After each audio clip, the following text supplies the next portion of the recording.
Merci, Monsieur le Président, Messieurs, Mesdames les conseillers, mes chers collègues. Un point sur la politique concernant les personnes âgées, les personnes en situation de handicap et l'accès à la santé. Inutile de vous repréciser ce que vous avez déjà entendu maintes fois, à savoir l'effet de ciseau, puisque si les dépenses augmentent, je reprends ce que disait tout à l'heure Monsieur Le Hongre, elles dépensent d'environ 4% par an depuis 2010, les recettes, elles, n'augmentent que de 1%. La dépense sociale, effectivement, est toujours très dynamique.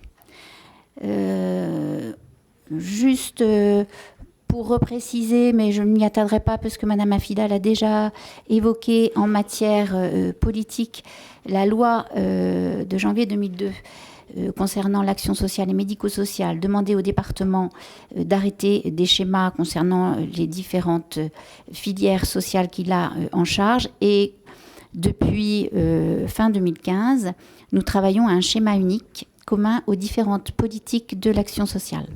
Voilà. Juste pour vous préciser dans quel cadre ce schéma est en train de se réaliser, il se fait à partir des besoins sociaux et médico-sociaux que nous évaluons au niveau de la population. Il dresse un bilan quantitatif et qualitatif de l'offre sociale et médico-sociale. Il détermine les perspectives et les objectifs à développer sur cette offre et précise le cadre de la coopération et de la coordination entre les établissements et les services. Enfin, il définit des critères d'évaluation des actions mises en œuvre.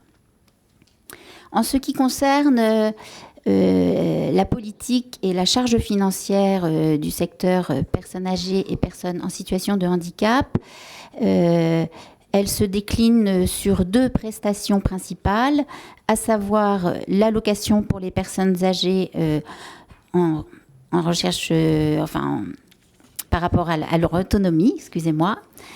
Je regarde parce que j'ai mis mon chronomètre et je me suis trompée pour ne pas dépasser du coup. D'accord. Il reste peu de temps. Donc, deux prestations, l'allocation pour les personnes en situation d'autonomie qui concerne les personnes âgées de plus de 60 ans dépendantes pour leur maintien à domicile et la participation aux frais de dépenses en établissement. C'est une dépense sur laquelle le département a peu de prise, avec des évolutions qui sont liées à la fois au vieillissement et aux ressources des personnes âgées.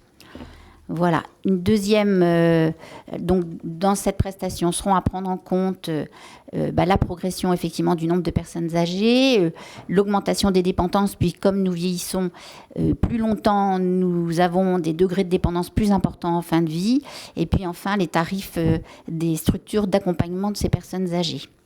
Voilà, deuxième point aussi, c'est la loi, comme le disait tout à l'heure Monsieur le Président, d'adaptation au vieillissement, qui est ambitieuse, mais nécessite effectivement des finances supplémentaires, puisque le taux de l'APA sera revu à la hausse, qui devrait être compensé euro par euro, mais nous n'en sommes pas si sûrs, et surtout qui impacte le fonctionnement, puisque c'est une charge supplémentaire de travail pour nos services, et celle-ci ne sera pas compensée. Enfin, par rapport à la prestation concernant les personnes en situation de handicap, celle-ci aussi est en constante augmentation. Elle vient en remplacement de l'allocation de compensation de tierces personnes, mais elle augmente plus vite que la diminution de cette allocation.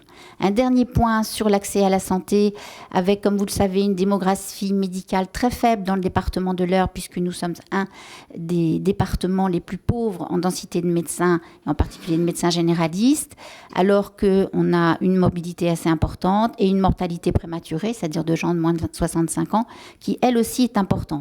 Par rapport à cette politique de santé publique, effectivement, la carte de prévention est à jouer à 200%, de façon à prévenir le plus possible la morbidité.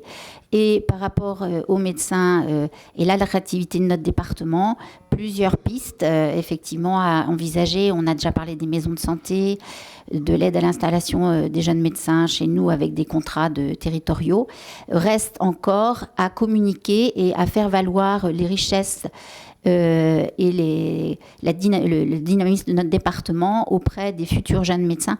Et ce à quoi je m'emploierai en travaillant avec l'université notamment et son doyen et d'autres partenaires tels que l'ARS, mais aussi les syndicats de médecins. Excusez-moi, j'ai été un peu longue.